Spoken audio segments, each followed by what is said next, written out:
नमस्कार मित्रांनो, मराठी माहिती खजिना या यूट्यूब चॅनलमध्ये आपले स्वागत आहे।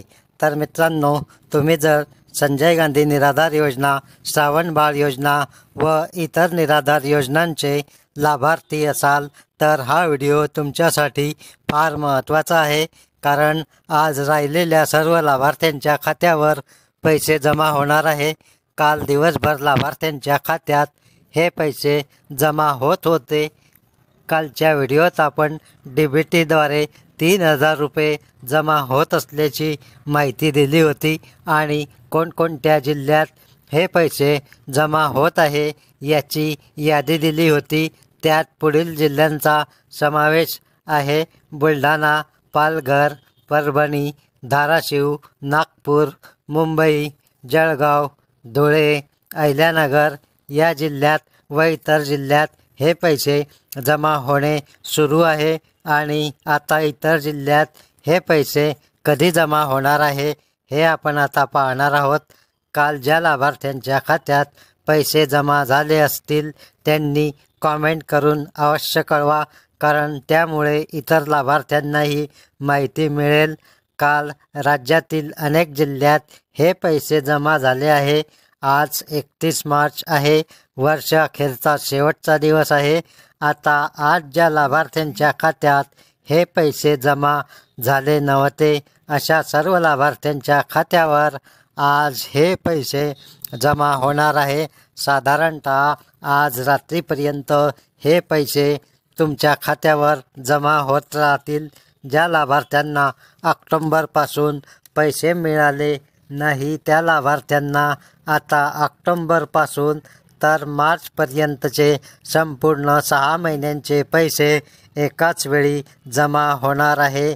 मागच्या व्हिडिओत आपण 24 मार्चचा GR पाहिला होता, त्यानुसार हे राहिलेले संपूर्ण पैसे मार्च अखेरपर्यंत जमा होणार असल्याचे सांगण्यात आले होते।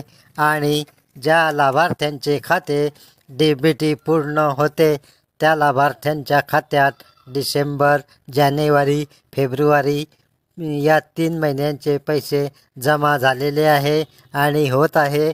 आता 24 मार्चच्या GR नुसार ऑक्टोंबर, नोव्हेंबर महिन्यांचे राहिलेले पैसे आता जमा होणे सुरू झालेले आहे, कारण त्यावेळी निवडणूक आचारसंहितेमुळे हे पैसे जमा होऊ शकले नव्हते। तर मित्रांनो, आता 31 मार्च ही शेवटची तारीख आहे, त्यामुळे 2024-25 या वर्षाचा संजय गांधी निराधार योजना व इतर निराधार योजनांचा हा निधी संपूर्ण वाटप करायचा आहे।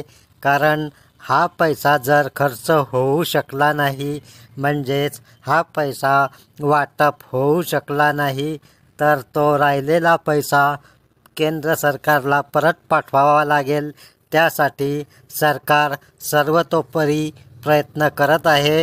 हा संपूर्ण निधी सरकारला वाटप करून संपवायचा आहे। त्यासाठी सुट्टीच्या दिवशी देखील तुमच्या खात्यात हे पैसे जमा होत राहतील। तर मित्रांनो, आपल्या चॅनलवर अनेक जिल्ह्यातील लाभार्थ्यांना हे पैसे मिळाले नाही, तर अशा लाभार्थ्यांना हे पैसे नेमके केव्हा मिळतील? तर पैसे जमा झाल्यावर तुमच्या मोबाईलवर तसा मेसेज येईलच। त्यासाठी तुम्ही मेसेज चेक करत राहा आणि ज्या लाभार्थ्यांना शक्य असेल त्या लाभार्थ्यांनी बँकेत किंवा तहसील कार्यालयात जाऊन अवश्य चौकशी करा। तर मित्रांनो, आज DBT करण्याचा शेवटचा दिवस आहे। आता यापुढे ज्यांची DBT प्रक्रिया पूर्ण झालेली नाही अशा लाभार्थ्यांना आता येथून यापुढे या योजनेचा लाभ घेता येणार नाही। अजूनही असे लाखो लाभार्थी आहे की त्यांची DBT पूर्ण झालेली नाही। त्यासाठी ज्यांची DBT राहिलेली असेल त्यांनी ती बँकेत किंवा तहसील कार्यालयात जाऊन आपली DBT पूर्ण करून घ्यावी, कारण DBT केली नसल्यास यापुढे तुमचा लाभ बंद करण्यात येईल। अशा प्रकारची ही महत्त्वाची अपडेट आजच्या व्हिडिओत होती। हा व्हिडिओ जर तुम्हाला आवडला असल्यास चॅनलला सबस्क्राईब करा, व्हिडिओला लाईक करा. धन्यवाद. जय हिंद, जय महाराष्ट्र.